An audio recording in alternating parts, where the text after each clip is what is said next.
2 Charlie 13. Charlie 13. Can you get a dog down here, please? Tonight on Pacific Report, police story, Vancouver style. They're the people we depend on to keep the peace. They have to react instantly and correctly. Before they can do that, there's a lot of tough training to get through.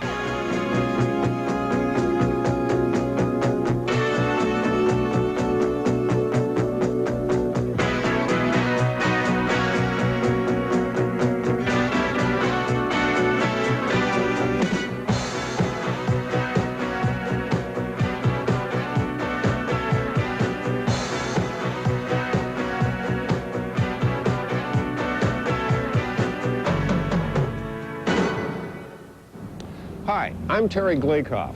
Vancouver is a great city, but it's also a tough town. We have one of the highest crime rates in the country, and that keeps our police busy. On an average day, a Vancouver police officer handles twice as many offenses as they do in Toronto. On tonight's Pacific Report, we'll meet 2 Vancouver law enforcement officers before and after they got their badges. But first, a little history.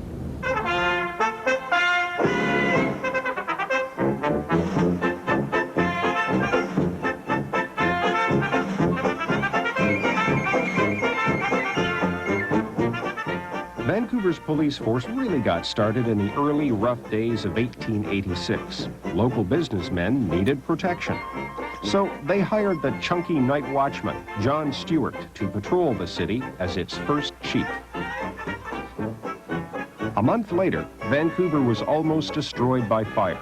Stewart needed help to maintain the peace while Vancouver rose again from the ashes. His force grew to 4 officers. Among other things, early cops enforced city bylaws, like reminding Stanley Park bathers they must be covered from the neck to the knee. Those first Vancouver police officers got their uniforms from Seattle, and for badges, they resorted to filing down American silver dollars, re-engraved with maple leaves. Looking back, the uniform resembles the Keystone Cops of the silent movies. In 1908, Vancouver wanted to get away from the American influence. So the police switched over to the old English-style bobby helmets. Looked pretty impressive, back then anyway, but they ended up in museums because once police got into cars in the 1920s, well, the officers could fit inside, but their helmets wouldn't. So that's when they switched to the caps we know today. All these artifacts are stored in the police museum on East Cordova Street. The man in charge of memories is Staff Sergeant Joe Swan. He likes to tell visitors that police qualifications then weren't quite as demanding as today. It helped if you were Scottish. You had to be over 6 foot tall. You had to be able to read. And then you were put out on the street with a gun and a baton, and usually worked a couple of days with a trained policeman, and after that you're on your own.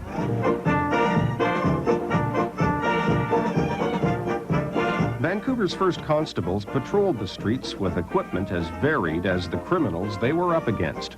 The criteria for pistols and handcuffs was whatever did the job. Because this is a port city, the police have always had to battle the drug trade. In 1887, opium was sold openly, and 1% of Vancouverites were users. The Vancouver force was among the first to hire policewomen in 1912, but female inspectors got the same pay as a male sergeant. And although they had the same powers on paper, on the beat, they didn't have the same duties. We'll see later how that's changed. Last year, the Vancouver Police Department hired 48 new recruits, mainly because of the extra duties, responsibilities, and visitors Expo 86 brought to the city. When Pacific Report returns, we'll follow 2 of those recruits through some of their training to find out what it takes to be a Vancouver police officer in the 80s.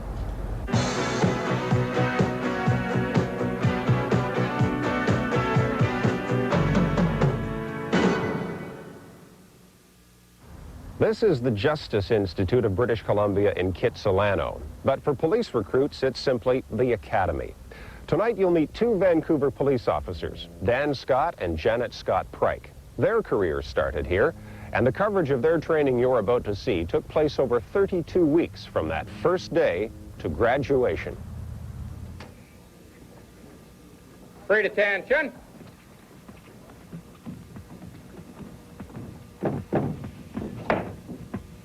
Class is ready to be sworn in, sir. Thank you, Sergeant. I do solemnly swear that I will well and truly serve our sovereign lady, the Queen. The people that we put into this class, I think, can all be described as high achievers, people that understand what they want and have gone that extra mile to get it. When I look at these kids right now, these young men and women, the first thing I feel is envy, because I think the next 5 years of their life are going to be the most exciting years that they're ever going to experience. Eyes, front! Up, test move! Wake up! Yeah, we'd heard some pretty big horror stories about the academy and how you were treated and that sort of stuff, but all in all, it went really well. Having no background in policing, it was just all so new to me. And I found the first couple of days very stressful, because one thing the academy was making sure is that they were the boss. The first couple of nights I didn't really sleep all that well. Just more an expectation of what was happening next more than anything else. In and out back. The first thing we had to do was do the PT test. And everybody sort of, helped pull each other through that, cheering each other on, that sort of stuff. I was never a runner, so I found the running hard, and I had done a fair bit of preparation prior. I think if you came off the street, you'd have difficulty with the test. Won't ever get in his way. 19-1.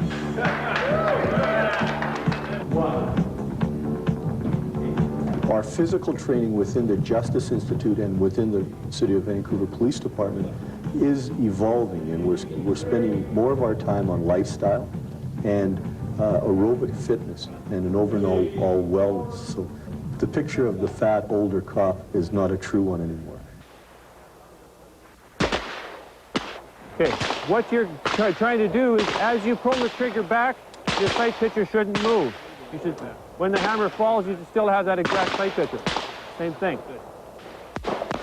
It took me a little bit by surprise, the fact that a revolver is actually kind of a hard thing to shoot. It took me forever to hit the target, even when I was standing just feet away from the thing. But after a while, through repetition, we got it down. We used to shoot that revolver until we had to put bandages on our fingers because we were breaking through the skin. Spread them around a little bit more, right? You got some here? Yeah, this might be one. To begin with, that was kind of stressful because I've never fired a gun in my life before that. It was the first day, everyone, well, I guess I could say everyone was a little jittery about it. The end of the training was a little bit better when we started doing simulations of coming out of cars and shooting by instinct and shooting targets that are coming up and this type of thing. Keep control of the legs. Never lose control of the body. Because he'll be coming back up and he wants to be turning. So use him as a turn and just lock your leg in tight when you're in this position. I found the training that we received at the academy very practical. It wasn't flashy. The instructors were knowledgeable, and they started at the basics and worked their way up. Self-defense was interesting because being a woman, initially I got partnered with another woman. Most of the people you deal with on the street are guys. And I think that if you are going to get into some sort of a scuffle, you're going to have to know what your limitations are. As it happened, I ended up floating around anyway, and I got to do a lot of the self-defense with a lot of the different guys in the class. It's interesting learning your capabilities in terms of being able to fight. I certainly know that my upbringing is such that I couldn't hit a woman, but I could hit a man. And women have been very effective in those kind of situations, bar fights and that, because a lot of people still have that, trained into them that you can't hit a woman. What basically this program is all about, it gives the police an opportunity to get... Again, an old picture of a great big dumb flatfoot, hired because he had size and nothing much more. That's not the kind of policeman you're getting in the community now. The last class, the class average in some very rigorous academic subjects was 90%. People that were getting second-class averages were being called in and saying, They were asked to justify why they were so far below the class average. You never take any responsibility for yourself. Well, what about you? What responsibility you I take? look after this house. I take care of the kids, and you don't give me any help. Yeah? You don't give me any money. There isn't any money! There isn't any money! Whose fault is that? If you don't have, as a personality trait, an incredibly high patience level, you might get into a lot of difficulty as a police officer. The first thing you say to yourself is, you silly people, because they're just yelling and screaming and throwing things around, and they're out of control, and they're both right, and you just feel like giving them both a good shake and sending them to bed. I'm placing you under arrest for assault. You have the right to retain and instruct counsel without delay. Wait a minute. The actors did a very good job in the simulations. The difference in real life is that they're really drunk, and they really aren't going to listen to you. And no matter what you say to them, they're just not going to listen. You have a son, Johnny, is that correct? Oh my God, what is it? No, just settle down, it's okay. What is it? I'm afraid he's been involved in a motor vehicle accident. Well, is he all right? No, I'm afraid he's not. He's dead. He's what? He's dead, I'm afraid. How can he be dead? How can he be dead? I don't. He's only Mrs. 6 McNulty. years old. Mrs. McNulty, is there anybody we can call? How do you guys feel about you're handling the situation? I've never done one before. I didn't realize I was going to feel that uncomfortable doing it. And I felt that we had to try and be as sympathetic as possible, but we didn't have the information to back up what we were saying. You tell them as much as you can, and most of the time that's enough because they're so shocked they don't know what's going on. You have to come to terms with the fact that people recognize you as a police officer before they recognize you as a person because of the uniform. And, you know, because you do stand out. It's compensated by the fact that your fellow officers recognize you as a person, and that helps. There's the camaraderie within the unit itself tends to offset a lot of that. Did you go to motor vehicle branch and get a temporary? Yes, I did. Do you have it? No, I left it at home. What do you mean you left it at home? You don't have this. We have to give you this, right? I mean, I can't go back and say, well... Well, here, you can check this out before we go to court on it. Make sure it's all right. Sure book, anyway. Thanks a lot. You took my book. Okay, number 1, where we're working. Okay. Number 2, there's got to be a return date on here. So Academy, where we've been, it's like going to college. The street is where you start to harden. Being out on the road has sure been an eye-opener as far as how these people handle the job. Seeing all the violence and stuff like that, you know, I've always avoided it or not been there, and now you're placed in a situation where you have to deal with it, so it's different. It's a different lifestyle. take a little quick run over to Hastings and a little drive through the 100 East, see who's out in the street tonight. I'll call her and see if she's got any ID. Vancouver Police, can I talk to you for a second? Just to... Are you with this lady? Are you a street prostitute? Yeah? Yeah? How long have you been a prostitute? About a month. Why? For the money. For the money? Dan, you want to put in a check card on this lady? I don't know her. How long have you been working down this part of town? A month. A month? 6 weeks is long enough to show them that this is serious business out here. It's not a game. It's not something that you can just walk away from. You've got to do it. They see the tediousness, the boring paperwork that has to be done after a very simple call. As far as Dan is concerned, he's what I would consider as a mature recruit. Certainly wide-eyed. Didn't know what to expect, you know. Just turned off the TV set, watching his favorite police show. And as he said before, he didn't get any sleep the night before. Reminded me of when I started 18 years ago, and oh my God, you know, what's going to happen? Well, what do you think about a cup of coffee? Sounds good. Where do you want to go? Oh, anywhere, Garish. Give me an idea, or I'm just going to turn around and drop you off at the light pole here. 950. Hi, Billy. Good, how are you? Hi. Whoa.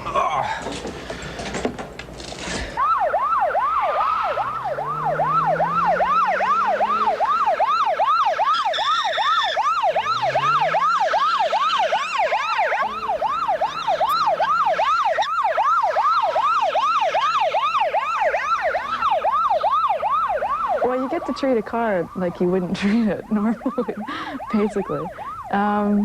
It's timed, and so you have to get it through at a certain speed and a certain time, and it's a riot. It really helps with your proficiency in driving, but it's great fun doing it.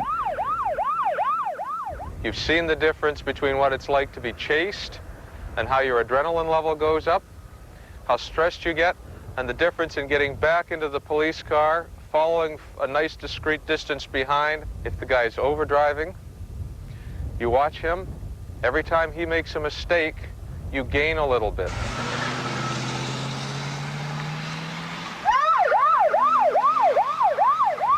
Back here, he's doing all the driving. All you got to do is follow him. He is at least as efficient as him, and you're never going to lose him. We got an opportunity to drive like idiots. First time I've ever really had an opportunity to do that, and it certainly was funny watching some of us drive and destroy their little course out there. Then they taught us how to drive and where to go fast and where to go slow, how to drive smart. And the times started to come down on the course more and more, and by the end of the course it seemed that we could drive fast, but under control. From accidents, you realize how deadly the car can be. So each person, I guess, develops a case where they start thinking about, is the chase more important than maybe the life of somebody you might injure? I think my driving has become more cautious from the street experience more than the training experience.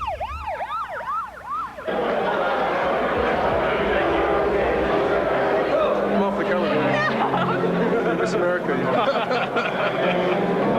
feel like I'm putting on a show here. Have fun. Talk to you later.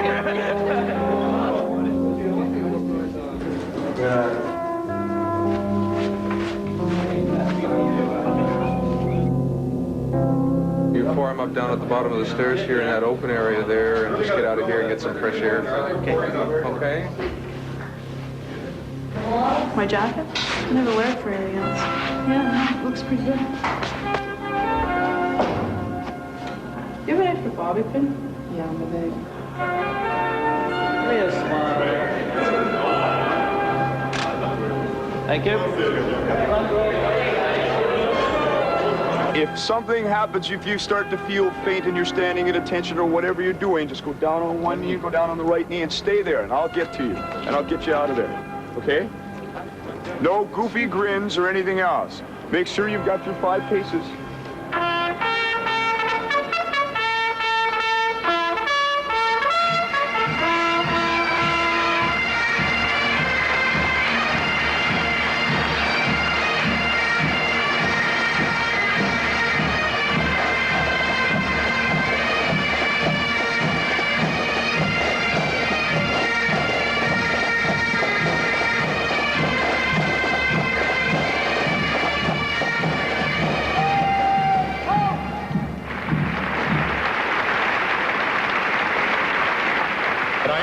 Representing the elected officials who are all, whatever our politics, very proud of the Justice Institute and the change that it has brought to the professionalism of policing in British Columbia.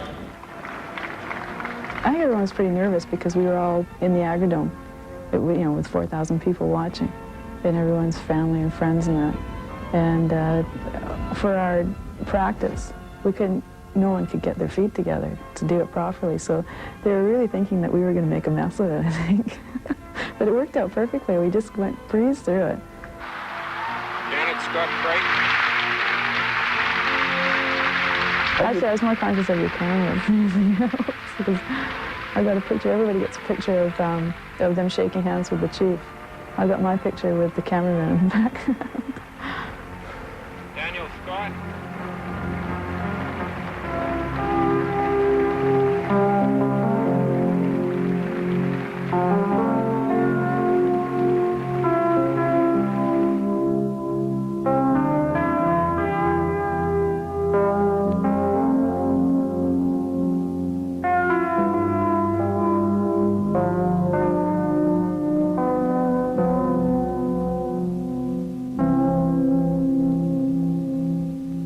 Along with 65 other constables, Janet Scott-Pryke and Dan Scott graduated from the police academy on March 18, 1986. When Pacific Report returns, we'll bring you up to date on Constables Scott and Scott-Pryke. Find out where they are now. Stay with us.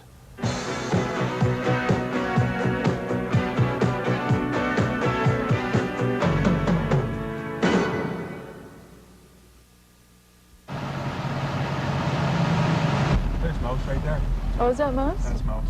She's the one who's supposed to have AIDS? Yeah. Oh, love You want her. to talk to her? No, thanks. It's almost a year since Janet Scott-Pryke graduated from the academy. She's based in the Northwest Division of downtown Vancouver, where the Granville Mall is part of her beat. There he is. Let's go get McDonald. Is that him there? Yeah. Had my eyes opened.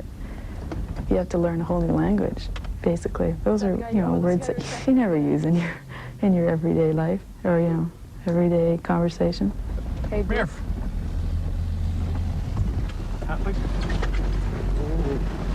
Hi.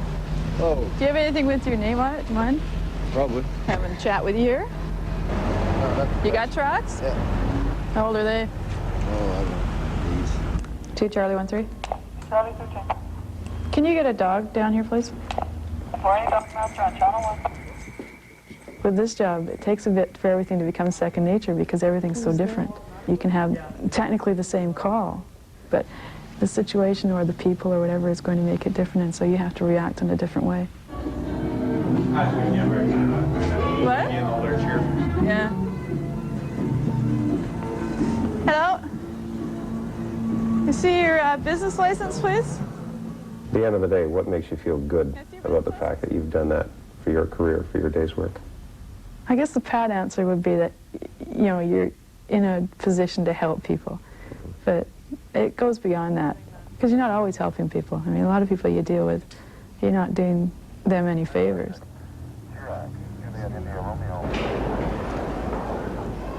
Constable Dan Scott doesn't see much of his former classmate from the academy. He's stationed in the southern half of the city, at the Oak Ridge station. Okay, firstly, you want to know why you're stopped, eh? Okay. You're stopped for a motor vehicle offense, okay? You're both drunk and you're being somewhat obnoxious to me, okay? You understand that? I'm not drunk. I think you are. I don't care what you think, because it's what I am. And it doesn't matter what you think. I think it was the first night I had to work all by myself. And I found that scary. Here I was all by myself. He's 20 years old. A senior partner, you can always rely on him. But when you're by yourself, you have to rely on yourself. Where does it hurt? Well, actually, I don't. I just feel kind of bumped up. I don't feel anything. Did you hit your head? No, I didn't. That's your bike there, is it? Yes. When you're a citizen, you can watch something. You can criticize. But as a policeman, you walk in, and everybody looks at you, and everybody wants you to do something about it. And you can't back down. There's been many situations where I kind of said, geez, somebody should phone the police here. I said that to my own mind because I didn't really feel comfortable with the situation. You have to tell yourself, well, you're the one. You got to handle it. Are you writing exams tomorrow? Just one. Oh, God, I'm sorry. That's just... I don't think I can sleep. That's all for this time. On our next program, we'll take you to a hospital ward that deals with one of the most painful of injuries, burns. At the Vancouver General Hospital, we'll visit the burn unit, considered to be one of the greatest areas of stress for medical professionals. The fact that he didn't lose his fingernails is a good sign because... I'm Terry Glakoff. Join us next Monday for another Pacific Report.